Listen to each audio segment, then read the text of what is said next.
Hi hello నమస్తే welcome back to our channel. Today మన ఛానల్లో ఎంతో హెల్దీ అయిన వేరుశెనగ ముద్దలు మనం ఇంట్లో ఎలా ప్రిపేర్ చేసుకోవాలో సింపుల్గా చూసేద్దాం ఫ్రెండ్స్. వీడియో మొత్తం ఎక్కడ స్కిప్ చేయకుండా చూసేయండి. ఇలా మనం ప్రిపేర్ చేసి పెట్టుకుంటే పిల్లలకి డైలీ స్నాక్స్గా కూడా ఇవ్వచ్చండి. ముందుగా గ్యాస్ మీద ఒక ప్యాన్ పెట్టుకొని ప్యాన్ లైట్గా హీట్ అయిన తర్వాత నేను 3 కప్స్ వేరుశెనగ పప్పు వేసుకున్నానండి. వేసుకున్నాక గ్యాస్ని లో టు మీడియం ఫ్లేమ్ అడ్జస్ట్ చేసుకుంటూ దోరగా ఫ్రై చేసుకోవాలి. లేట్ అయినా సరే మనం లో ఫ్లేమ్లో పెట్టి ఫ్రై చేసుకుంటే పప్పు లోపల కూడా బాగా బాయిల్ అవుతుందండి. కొంచెం ఎక్కువ పప్పు వేసుకున్నాం కాబట్టి కొంచెం లేట్ అవుతుందండి. ఇలా బాగా కలర్ చేంజ్ అయిన తర్వాత బాగా చల్లార్చుకొని ఇలా పొట్టు తీసి పెట్టుకోవాలండి.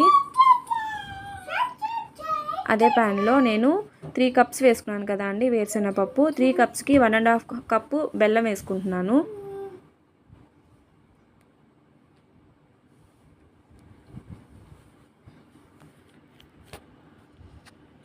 బెల్లం వేసుకున్నాక మనం పాకం పట్టాలి కాబట్టి నేను అందులో కొంచెం వాటర్ యాడ్ చేశానండి. చూస్తున్నారు కదా వీడియోలో, కొంచెం సరిపోతుంది.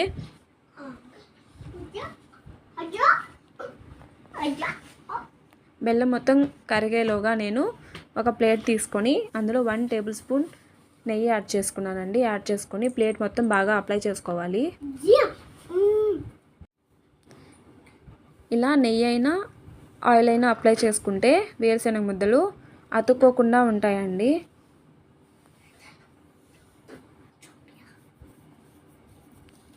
ఇలా నేను 2 ప్లేట్స్కి అప్లై చేసి పెట్టుకున్నానండి. బెల్లం బాగా కరిగిన తర్వాత మనం దాన్ని వేరొక ప్యాన్లోకి వడకట్టుకోవాలండి. దాంట్లో ఏదైనా డస్ట్ పార్టికల్స్ ఉంటే వచ్చేస్తాయి.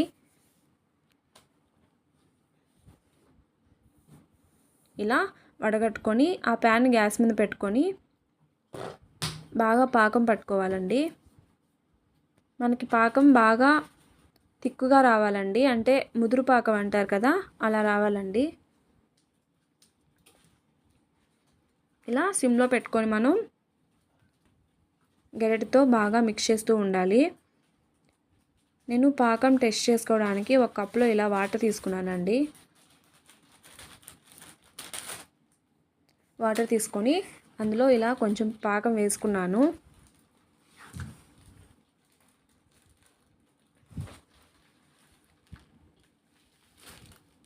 వేసుకొని ఇలా చిన్నగా రౌండ్ చేసుకోవాలండి. రౌండ్గా చేసుకున్నాక మనం చేసిన పాకం సాగకూడదండి.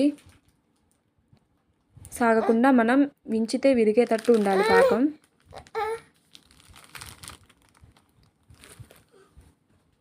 ఇలా బౌల్ కొడితే సౌండ్ రావాలండి. అప్పుడు మనం పర్ఫెక్ట్గా పాకం పెట్టినట్టు. ఇలా వచ్చిన తర్వాత మనం అందులో ఫ్రై చేసుకున్న వేరుశెనగ పప్పుని వేసుకోవాలి. వేసుకొని మొత్తం బాగా మిక్స్ చేసుకోవాలండి. బాగా మిక్స్ చేశాక మనం వేడిగా ఉన్నప్పుడే వేరుశెనగ ముద్దలను చుట్టుకోవాలండి. చల్లారితే రావండి, సరిగా విరిగిపోతుంటాయి. నేను ఒక గరిటె తీసుకొని దానికి నెయ్యి అప్లై చేసుకున్నానండి. నెయ్యి అప్లై చేసుకొని ఇలా మనకు ఎంత కావాలో, ఏ సైజులో కావాలో తీసుకొని ఇలా ప్లేట్లో పెట్టుకున్నానండి. ప్లేట్లో పెట్టుకొని కొంచెం చల్లారాక చుట్టుకున్నానండి. బాగా కాలుతుంది కదా, అందువల్ల.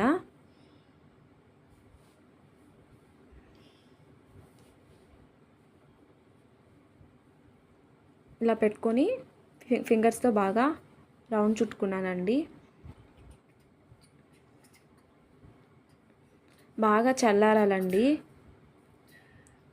ఇలా దూరంగా పెట్టి బాగా చల్లార్చుకోవాలి.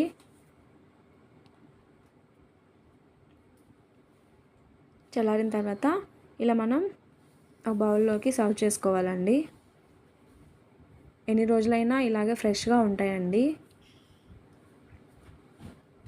మా వీడియోస్ మీకు నచ్చినట్లయితే లైక్, షేర్, కామెంట్, సబ్స్క్రైబ్ చేసుకోండి ఫ్రెండ్స్. బాయ్.